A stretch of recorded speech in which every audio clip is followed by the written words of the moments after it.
All right. Well, good evening. Hi. So today or tonight, I guess I am here with Chelsea Desouza again. I introduced her last time, but I guess a quick rundown again. She is a DMA student at Rice, studying piano performance. And today we're going to talk about just some romantic era music.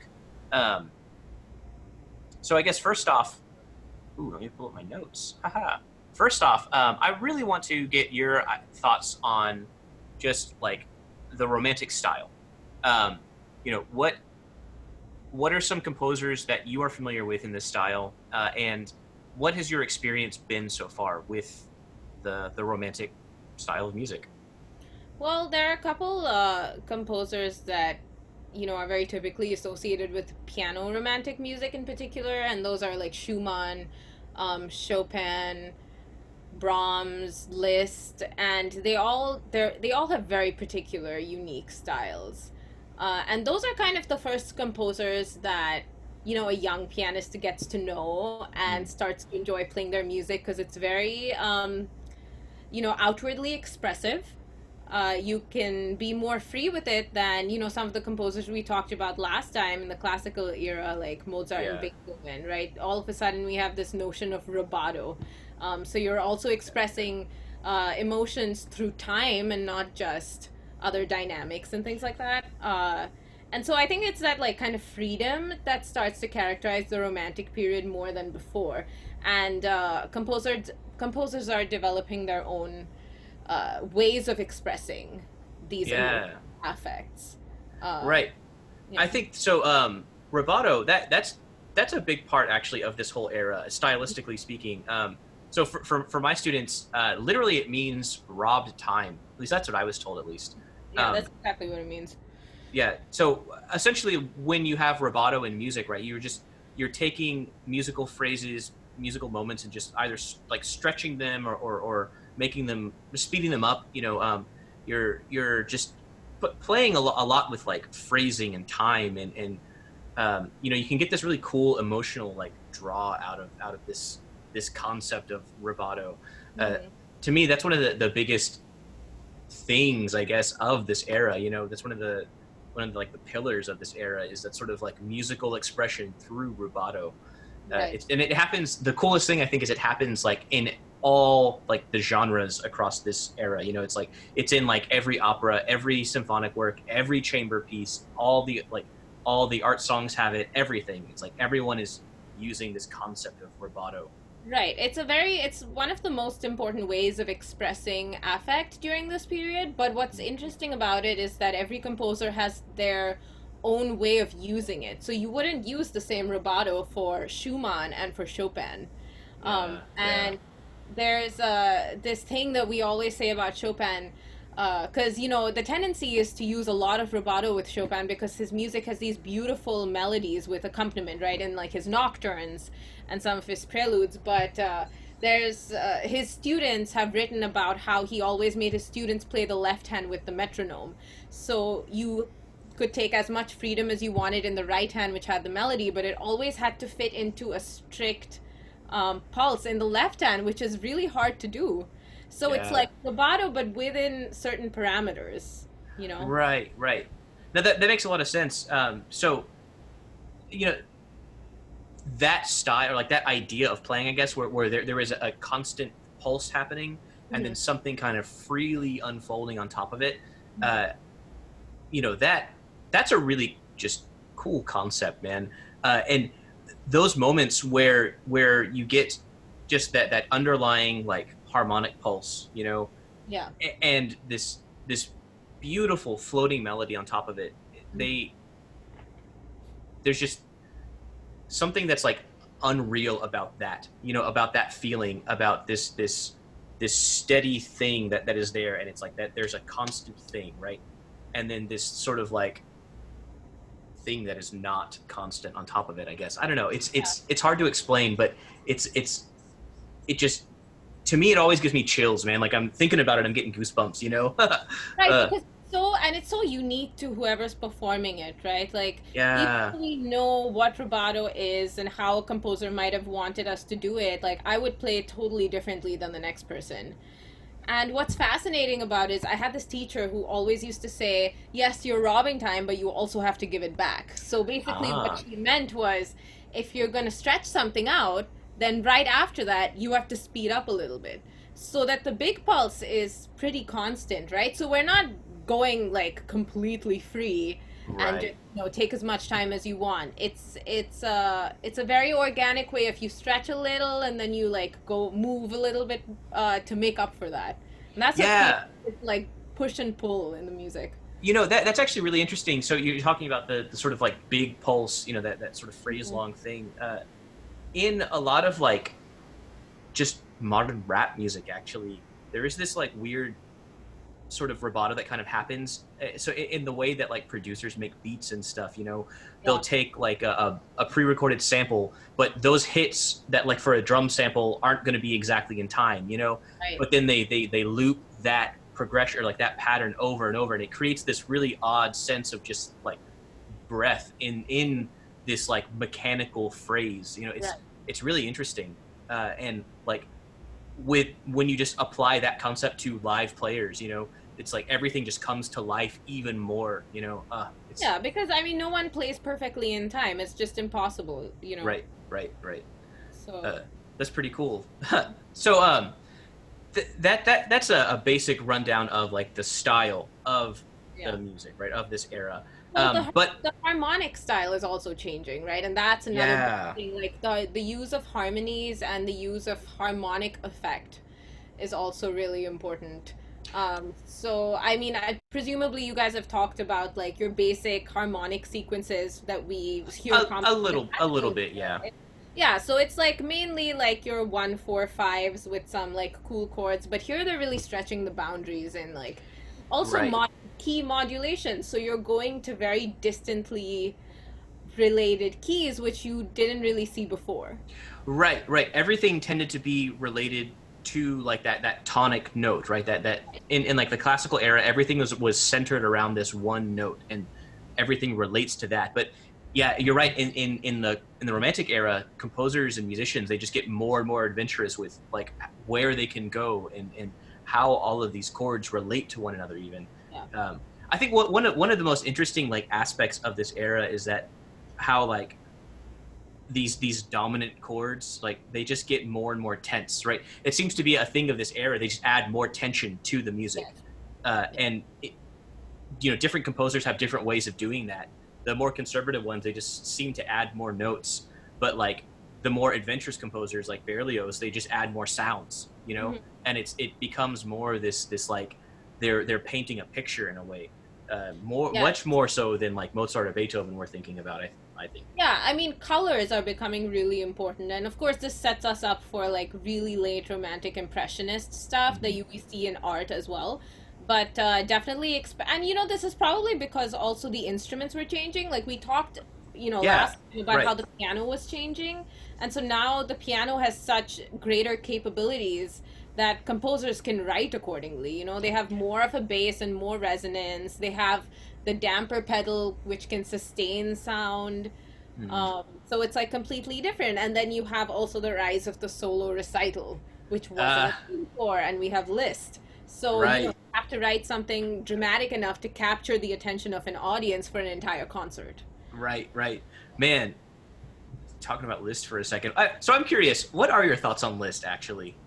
I mean, I've played Really? some Liszt stuff that I love, and I've heard some Liszt stuff that I really don't love. So, but I think it's true to his character, right? He was the monk and the devil, right? And his Yeah. music is similar to that. I mean, there's stuff that reaches like the heights of ecstasy, and there's really devilish stuff, and then there's the really prayerful stuff, like his years of pilgrimage set, where he's Right. yeah. So it really varies. Yeah. Is the Years of Pilgrimage that was written in later in Liszt's life, wasn't it? Yes, I mean he started turning more inward and becoming more spiritual later in his life, and you have all the Yeah. bombastic stuff that was written earlier on. Right. That seems to be a like a model, I guess, that a lot of musicians tend to follow, especially afterwards. It becomes much more noticeable. Their Yeah. earlier years tend to be. It's kind of bizarre because like when when all of these musicians are first learning off, they're trying to copy somebody else, right? They have to essentially emulate somebody else, right? But they're also trying to figure out what it is they're actually trying to do, you know? Yeah, what makes them unique? What's gonna make them sell, basically? Right, Yeah. right. And it almost gets to this point where it seems like everyone tries to one up each other, you know? They're Yeah. all trying to do something crazier than the last time, like the last thing that I did, you know? Yeah, and Uh, especially in this era, because now the money is coming from the middle class and not mm, from, the aristocrats like we talked about last time. So people yeah. are paying to go and see concerts. So you got to give them what they want. Yeah, right, right. My teachers always described Liszt as like the first rock star, you know? Yeah. Uh, Him and and Paganini on the violin, they were like the showmen yeah, of that era. right. Yeah. There, I was always told that like the the whole purpose or like the whole reason that the piano was even turned to like have a profile on stage was because of like Liszt concerts. Uh, Yeah, because they used to have it so the pianist's back was facing the audience actually, and then the format changed so that they could see all of the because he wrote his pieces so that his hands would be flying all over the piano, right? right, And so and you the could really audience just do that. they want to see it. Yeah, yeah, yeah. So there uh, are these crazy stories where like the women would keep his locks of hair in lockets and steal his glasses of wine that had the last dregs in it and save right, right. it. I think the textbook that this class uses calls it listomania or something like that. Yeah, Yeah, yeah. definitely the It's first rock star. right, right. That's just it's hilarious to me. It's like not much has changed since like the 1850s. uh, so okay. Let's see. So okay. We've thrown some names around like Chopin, Schumann, Liszt. So what are some different ways that you as a pianist would have of approaching these different composers? Well, I think we touched on it a little bit last time, but basically knowing the context of their lives and what they were trying to do with their music is Hmm. really important. So, for example, like knowing that Chopin used to put a metronome on for his students, I therefore know that pulse is incredibly important in Chopin, maybe more important than Schumann or Brahms. Right, So right. that's always going to be my primary consideration because it is very easy to be extremely free with Chopin. So you almost have to be more restrained because you know Yeah. that it's so easy to be free. And then you know that there was a nationalist fervor in Chopin and that's why he wrote his polonaises which were, Polish character dances Right, and the right. mazurkas and stuff. So that's really important to his life. And then for Schumann, you know about his whole like struggle to marry Clara, his wife, right? Yeah. Who was the daughter of his piano teacher. And because of that, you know that his life was pretty much a struggle, and the poetry he chose to set Mm, music to was chosen for very specific reasons. And right. and then also, I don't know if you have this in your notes, but Schumann has these two characters that are associated with him, right? Florestan and Eusebius. And Y- Florestan is the very like outgoing, exuberant one. I hope I'm not switching I it. no, I'm pretty sure you're right. I'm pretty sure you're right. Okay. And Eusebius is the very introverted one. And Schumann really felt strongly that these were the two sides of his own character. So his music alternates very quickly between these two extreme moods very I, often. So he does a lot of character pieces, you right. know. So I think it's interesting. Those two characters, he uses them in his like critic work, right? Doesn't he? He like writes about them Yeah, or something. he would write critiques of music and art Right. as those two people. Yeah, yeah, yeah. I think that's really interesting though that he has these like two personas. One is very reserved, one is very outspoken, I guess. And you know, so what one of the things that we always talk about in this class about Schumann is like his mental health issues, right? Yeah. And by the end of his life, he definitely was like by today's terms, I would say like bipolar. I think right, Mhm. very very manic depressive, Yes. and these two characters, they are sort of manifestations of that extremely early on in his career, and even, again, like you said, the music that he was writing at that time for his entire career is just it's very like it's all over the place in a way, Yeah. the piece that we talk about in my class, Aufschwung, to me that's like a real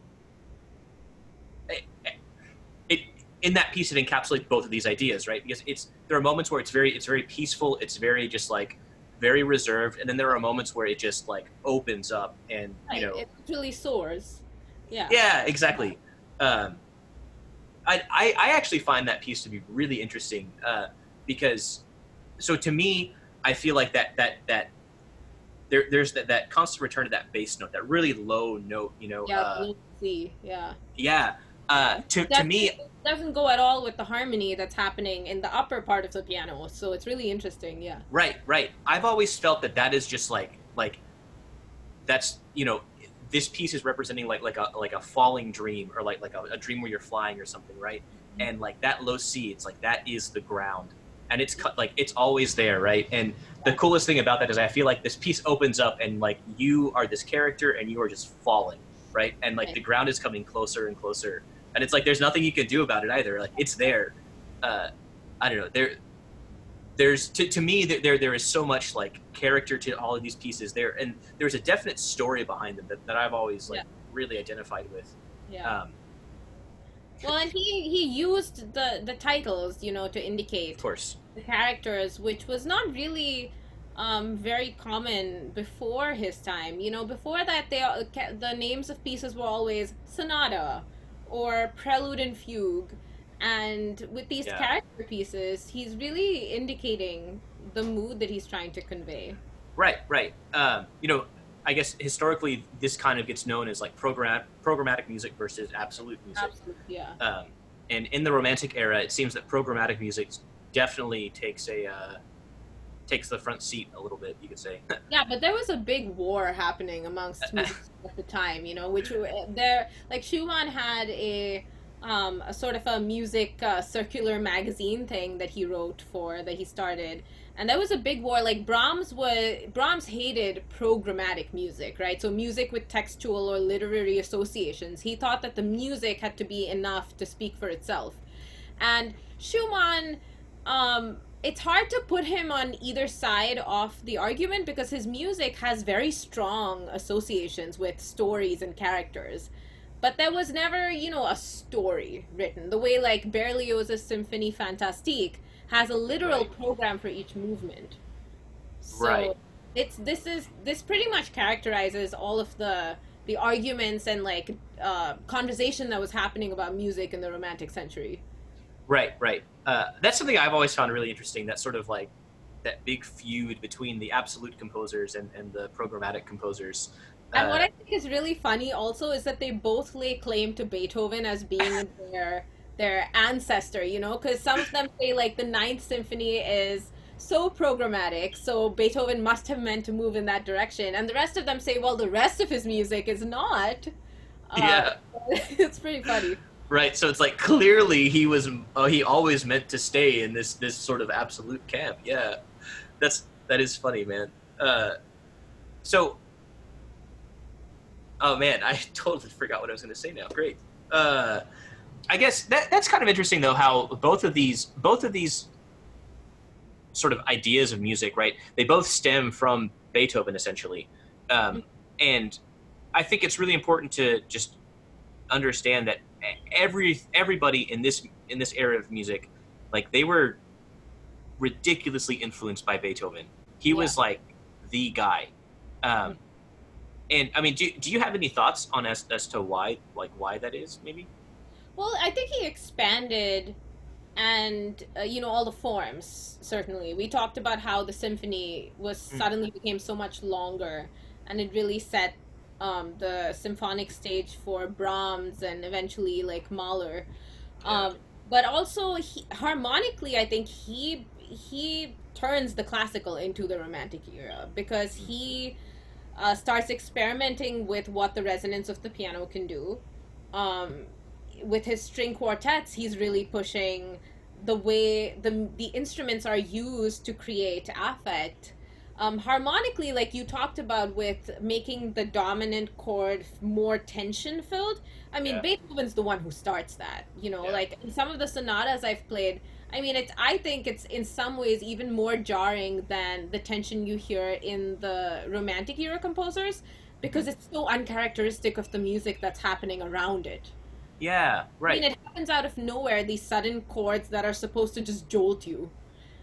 So he really makes that change. So then every composer after that has to sort of, battle with making their mark after someone like Beethoven has made such a big mark on music. Right. Yeah. That's I just I don't know. I can't even fathom.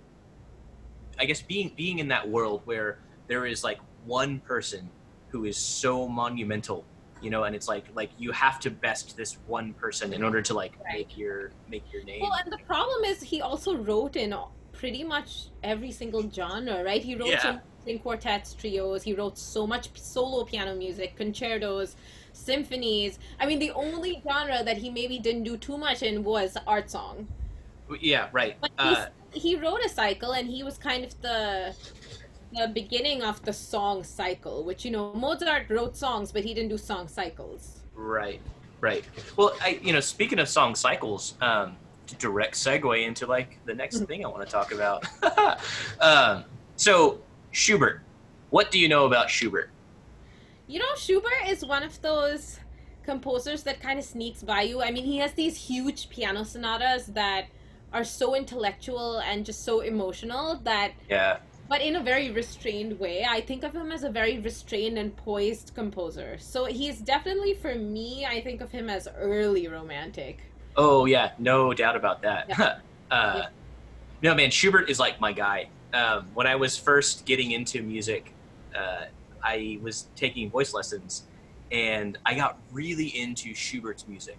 Right, Yeah, Schubert's because music he was wrote incredible song cycles. yes, he did, and that experience totally had an effect on the way that I perceived like song after that. Yeah. Um, so one I think Schubert's story is really interesting. He's basically was training to be a school teacher like his dad was, and kind of one day was like, you know what, I hate kids, so I'm not going to teach them. And he was like, I just want to be a pianist instead. So he just like moves to Vienna, right, to go and study with Beethoven because that was his favorite composer. And he gets there and Beethoven's dead, but like he somehow managed to become a pallbearer for Beethoven. Like Beethoven Really? was so important. Yeah, Oh, it was Schubert somewhere. So because they took Beethoven's body like all up and down Vienna, and so like they had to take shifts as the yeah. pallbearers, and so Schubert somewhere along the way like I guess snuck on and just like was holding Wow. Beethoven's coffin. But that was like his whole thing was he wanted to study with Beethoven. I Mhm. think Beethoven had actually like seen one of his pieces or something and like wrote back to him, or like he had like mailed a bunch of works to him and then Beethoven wrote back one day or something like that, and Beethoven had like favorably commented about one of these pieces, and like that Yeah. was it for Schubert. Was like, that's it, I'm going to be a pianist now. uh, Yeah. and then sort of goes and famously does like nothing. But like meaning like he didn't really like perform much. He didn't do No. during like the time that he lived. He didn't do much like as a professional musician, right? He No. he published a lot of works, Yeah. but like he sort of famously Definitely more couch of a surfed. composer than a pianist. We really don't think of him the way we Yeah, think of Liszt or even Schumann for the years that that he didn't have his injury and was able to perform. We definitely right. think of him as starting off as a performer. Schubert, not so much. See, I think one of the greatest ironies there though is that Schubert was by all accounts like an amazing pianist. Yeah. And like he wrote all of that music, for himself basically, right? And like he was playing these pieces and singing them at the same time, which is like mind blowing to me. Right. A piece like Erlkönig, just to like write Yeah, that in it. it's kind of a beast for the piano. It's Yeah, normally he wrote that art. when he was like 18. Oh, I didn't know that he was Yeah, young. Wow. Oh yeah, because he published it as his Opus One. That's right. Hmm. Yeah. Sorry, I totally cut you off. What were you gonna say? Oh, oh, I can't remember now. Earl Kittig, great piece. Okay. Yeah. Um, I guess, but before we kind of delve into that, I want to talk a little bit about Schumann. You kind of brought up something about his injury. Um, Yeah. can you go a little bit more into detail about that? Sure. So, I mean, this is something I read, and Sure, I know. Yeah. Big caveat here for my students. This is yeah, a sort of myth and a legend around Schumann, right? yeah, I have no idea, like, what the truth of his. I mean, I know he did have an injury that kind of stopped him from Right. performing. But apparently, so you know how your third and fourth fingers are, this muscle is connected. And you learn when you figure this out, like early on when playing the piano, that your fourth finger is like kind of the weakest finger because it can't lift very high by itself. Like every other finger you can isolate and lift really high, but you can't do that with the fourth finger because you have to lift the third finger with it as well. And so Schumann, I guess, didn't fully understand the importance of this physiology, and so he created this little machine to isolate his fourth finger and be able to lift it really high, and as a result, he injured himself. Yeah. And so, even though he started off wanting to be a performing pianist, he eventually had to just like switch to composing full time. Right. Um, was it he was studying to be like a lawyer or something, right? Something, was it a Really? doctor or a lawyer? So the one of the coolest things I think about this era is that like, yeah, I guess I've said that a lot. One of the coolest things about this era, but in the classical era, right, in the Baroque era, all these previous eras, like whatever your parents did, that's what you did, right? Like if your father was a wheelwright, then it's like you knew how to work a wheel, right? If your family cobbled, like they were cobblers, you were going to be a cobbler, right? And the same thing was true with musicians. But like suddenly in the Romantic era, like you didn't have to do that anymore, right? Because this whole like middle class thing kind of pops up, right? All these social revolutions happen, and like people are like, hey, you know what matters? We do, and like they start doing stuff, right? Yeah, and Um, they're trying to assert their individuality, I think, more than before. That's yeah, also really exactly. important. Yeah. Right, right. Um, so you start to see a lot of people that come from families of lawyers and doctors and just different noble backgrounds, and they're all kind of like, I just want to do music full time. And some come from very ignoble backgrounds, I guess, in a way. Schubert was a school teacher, right? Yeah. And like that wasn't really considered a high class job. um, I think that I'm pretty sure that Schumann was going to be a lawyer, and then just decided one day that he was like, you know what, I don't want to be a lawyer. I actually really want to be a virtuosic concert pianist, and then like shifted his mindset completely. Started studying with I can't remember the guy's name now, but Clara's dad, and Oh, yeah, I don't remember his name either. yeah, Mr. Vieck. yeah, right, right. And that's why he meets Clara, right? They sort of Yeah. fall in love. So my students actually always have a hard time understanding like how that can kind of happen, right? But I think it's really important. We have to talk about like how you sort of studied with someone at that time, right? It wasn't like you just kind of went to school, like you were an apprentice basically to whoever was your teacher, and Yeah, like now, people go for a 1 hour lesson a week, but it wasn't like that then. They yeah, were they were definitely like mentors to their students. And so, especially since Schumann was trying to be, a performing pianist, he was working very closely with his teacher. And yeah. so he would be over at his house all the time. He like And like lived Clara, there basically, yeah, and Clara was his teacher's daughter, and 13 years younger?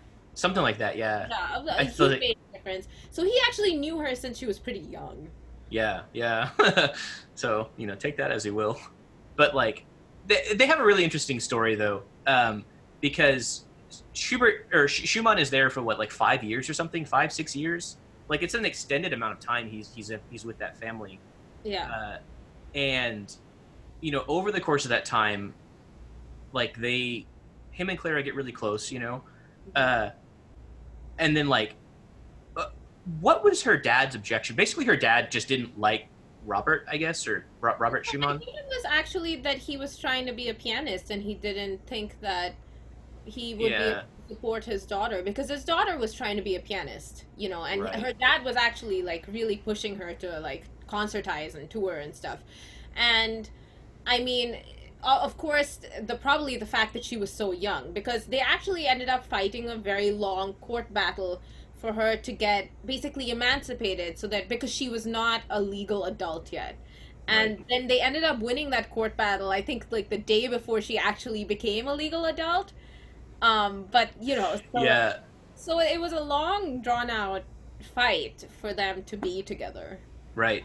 Uh, some I don't know. It's a really interesting story to say the least.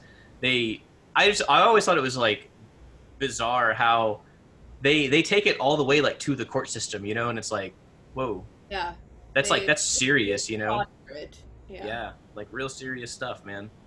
Um, and so the Schumanns, they sort of come after Schubert, I guess, in like this sort of timeline. Um, so Robert Schumann was really important in this era for like a lot of reasons, not just as a composer, right, but also as like a critic. Yeah. Um, it was always kind of my understanding that his word would basically just make or break you as a musician. He becomes like that important with his journal in that area, um, and you know, I think that the Schumanns are a big part of why Brahms even became like Brahms. Uh, it's my understanding that they sort of found Brahms one day, like in a cafe, just like playing music, and they were like, "Hey, we like your stuff. Do you want to come on tour with us?" And a young Brahms is like, "Okay." Oh. That was my understanding of it, at He least. definitely, I mean, mentored him. Yeah, One definitely was a big influence, and Brahms became, their closest friend, really. yeah, yeah, He took care of Clara after Schumann was, entered the mental asylum. Um, and after he died, he took care of his family. yeah, yeah. Uh, yeah, they had a really close relationship, Brahms and the Schumanns. Yeah. Really, really close relationship. Anyway, so before I guess get hung up on that, um, I want to talk a little bit more about art song versus like instrumental Sure. songs, I guess. So you as a pianist, uh, what's it like working with a singer? So um, in an art song, right? You have a singer involved. So it's Mhm. now the pianist and the singer. And something that I've always stressed to my class is that the minute that text becomes involved with a piece of music, the text just inherently becomes the most important thing about that piece of music. Um, so what is it that you sort of think of going into this setting? Well, it's very, first of all, it's very important to understand the text, because it's in, German, French, whatever. Um, without knowing what the song is about, you can't fully interpret even the piano accompaniment the way you'd easily be able to do for a purely instrumental work. But here, like, being very familiar with the text and, knowing the background of it is as important as knowing the background of the composer.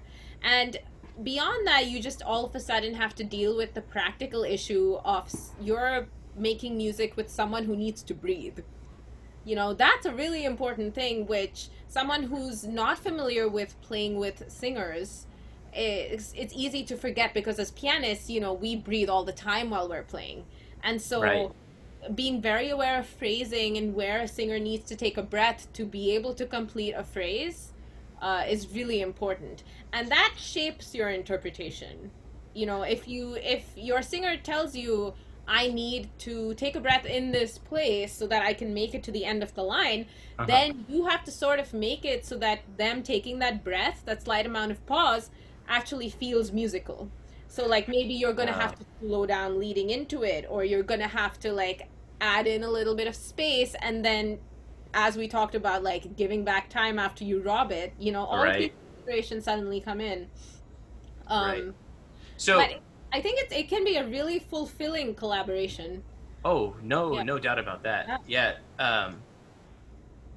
There are many reasons why I stopped singing. But I have to admit, whenever I was like putting a song together with a pianist, that was like an experience that it's hard to describe what it's like to, as a singer, be in this extremely vulnerable position, where it's like all you have is the text to work with, right?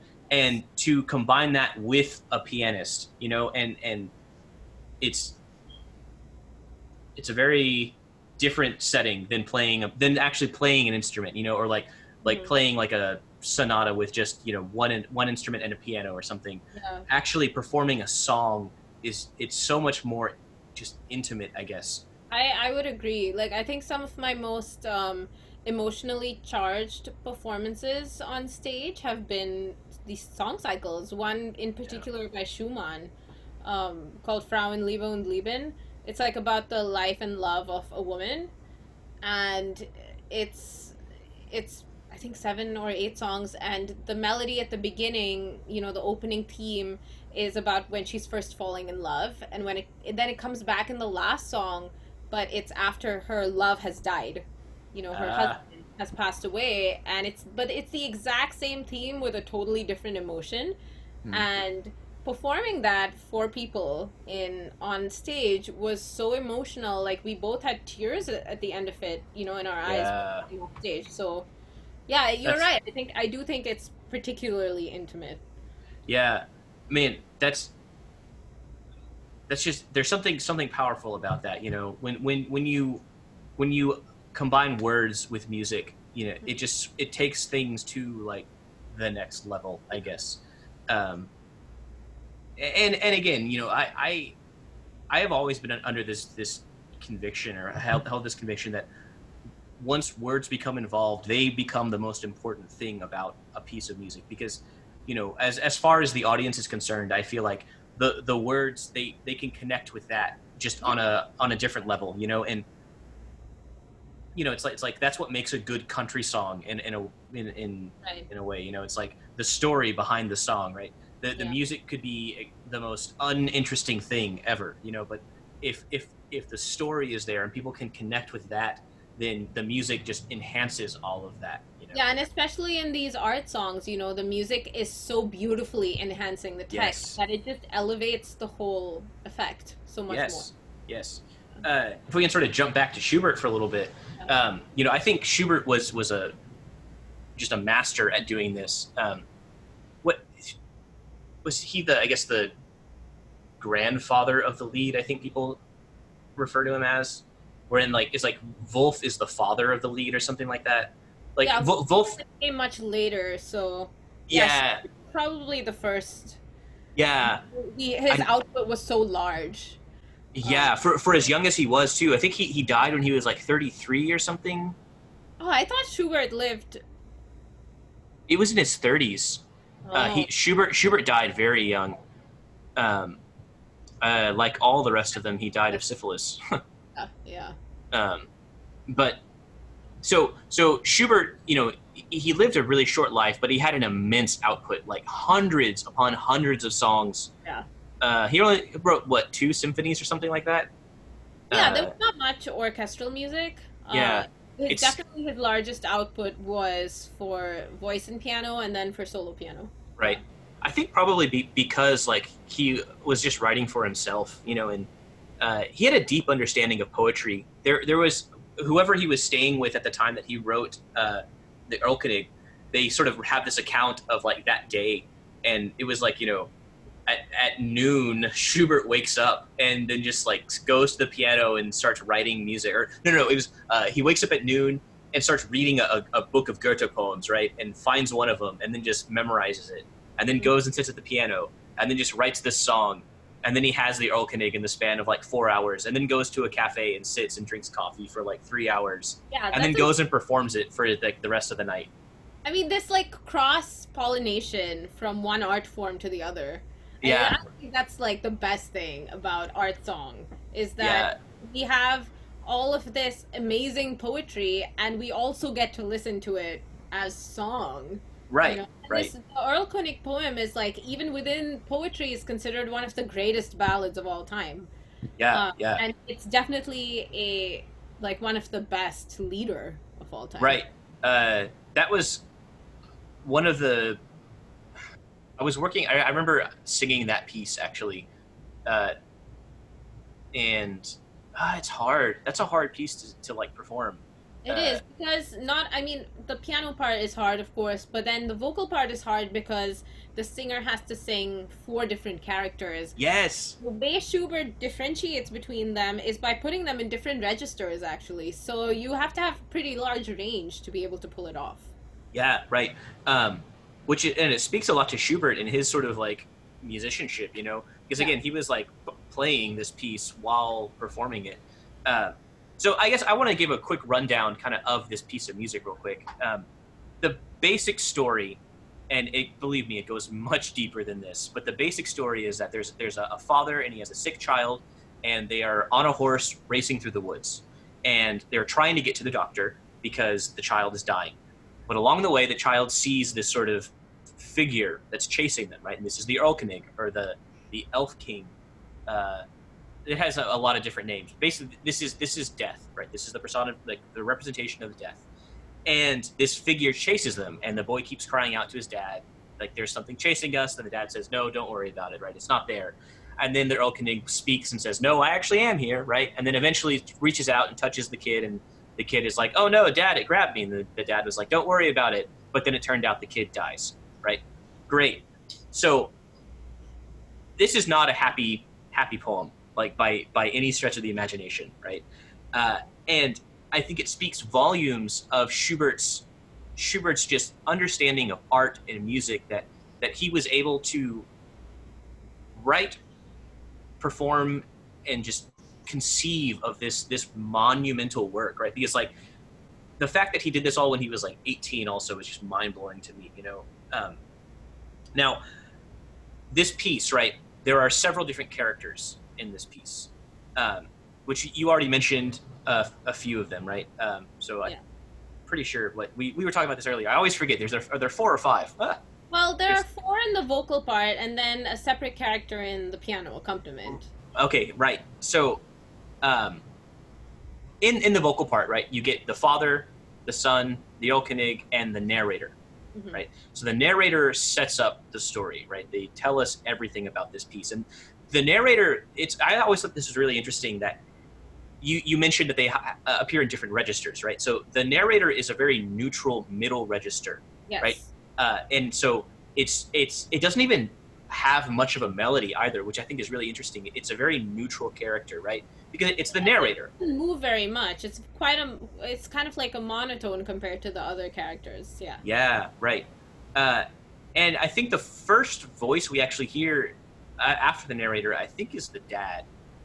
I think it says, "Mein Sohn, my son." Yeah, You I might have be. yeah. So the first character we hear after the narrator is the dad. Uh-huh. Um, and then the boy speaks.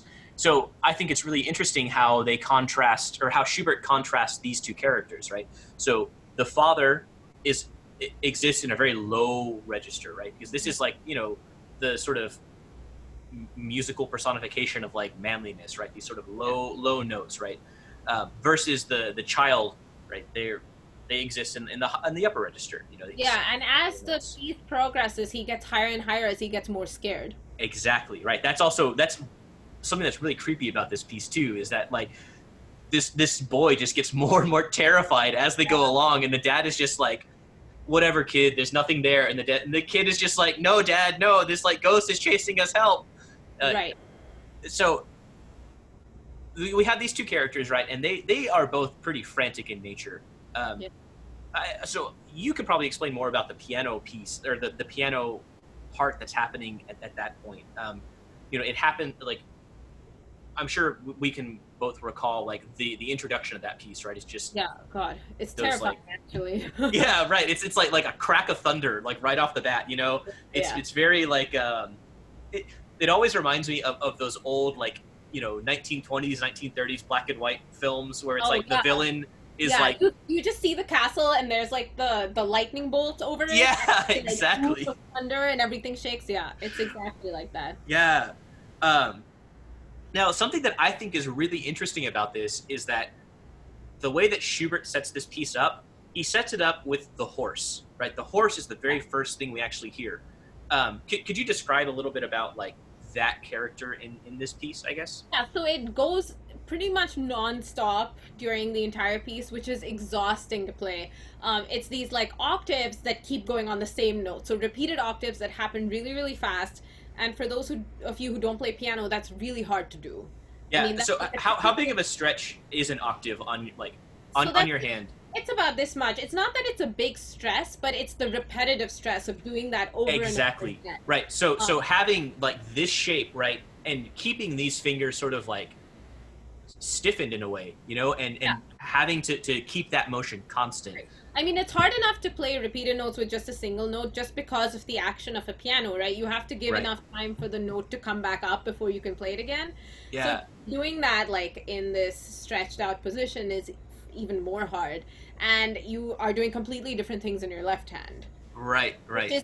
Which the left hand part is also hard and intricate, and so to be able to keep both of those going at the same time, Right. it's like the struggle of the story is mirrored in the struggle of the physicality of playing it, which is what is Yes. cool about the piece. Yes. Yes. Yeah, everything about this piece is just so chilling. Yeah. So yeah, you're basically just that sound of that horse is just thrown at you, Yeah.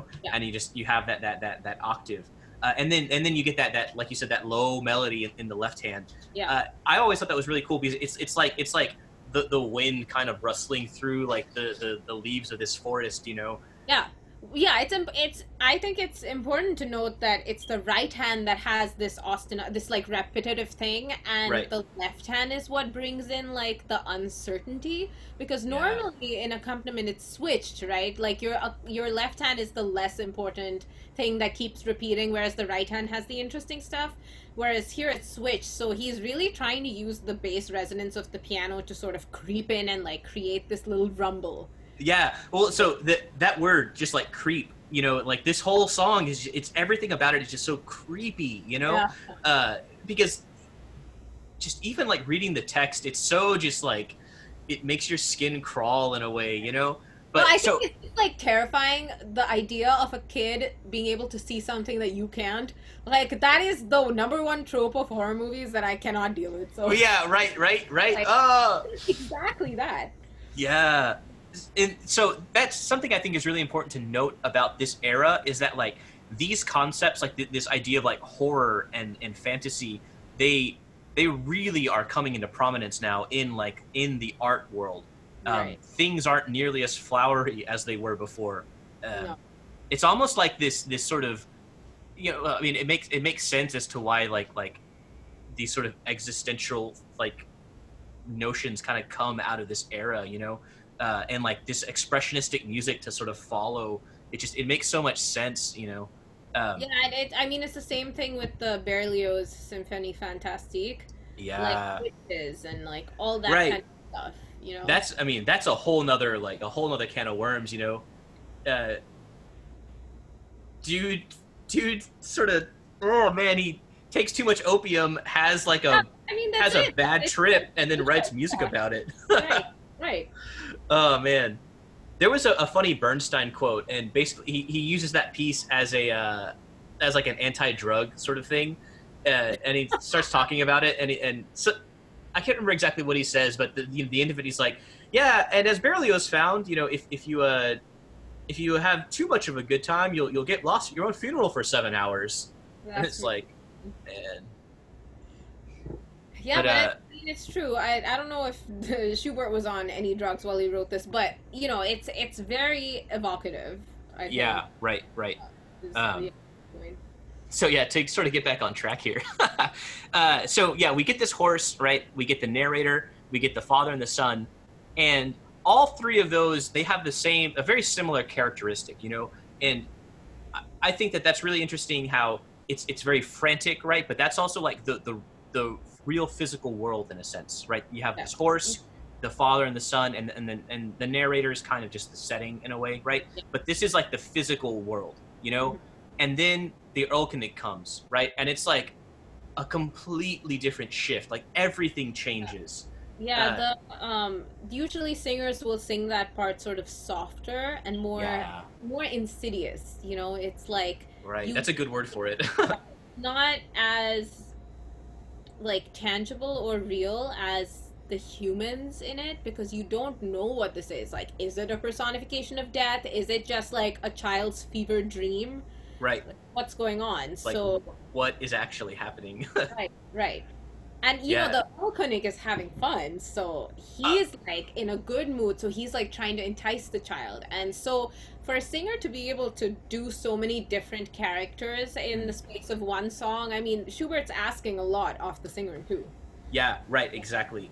I mean, there's a reason that like this is sort of considered like a barrier piece for a lot of like vocalists, you know, Yeah. for these reasons, because the vocalist has to emote all of these characters, right? They have to be able to just switch like on a dime, Yeah, um, yeah, and you know, clearly, like this is also difficult for the pianist, you know, because like they have to fit inside of that, right? yeah, Because the yeah. whole point of this piano part is to enhance what the vocalist is doing, you know, and it's like as one of my teachers so kindly put it, you know, you can mic a turd, but you're still micing a turd. Uh, I so, don't know what led to that comment. really bad audio engineers. Okay. Yeah, man. But no, I think it's this piece. I feel like is so representative of the role of the piano in song of this era because it Yeah, creates the atmosphere. Like right as like you said, it sets up the whole mood and the setting of the piece by creating this like horse galloping through the night and then this yeah, rumble thing in the bass. Like it sets up the atmosphere. And one really important development that happens with art song during this era is that the intros, the piano intros, get longer. It's no longer just an papa that sets up the key and then the singer comes in and the singer is the focus. It's like the piano creates the entire setting. So you have longer yeah. intros and longer outros that are very intricate. That's that's actually, you know, that's. I don't know why I've never considered that. Actually, you know, that's very true. Yeah, Like the intros and outros get considerably longer, right. and yeah, I mean it makes sense though because like just everything about this era is just so extra, you know, like Yeah. it's like the harmony, there's more harmony, form, there's more form, right? It's like there's more everything, of more of everything, so excessive. But so fun to play. Yeah, right, it makes you feel good, you know, it's Yeah. it's like it's fun to listen to, man. Yes. Well, I don't know, that's all I got. Pretty much covered everything, I think. Yeah. Do you I have mean, any it's close? a large era too. Yeah, no, I know.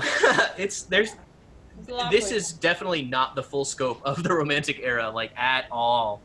Uh, but I mean, do you have any closing thoughts? Oh, one thing I actually do want to ask you first. on. What is your absolute favorite piece of this era?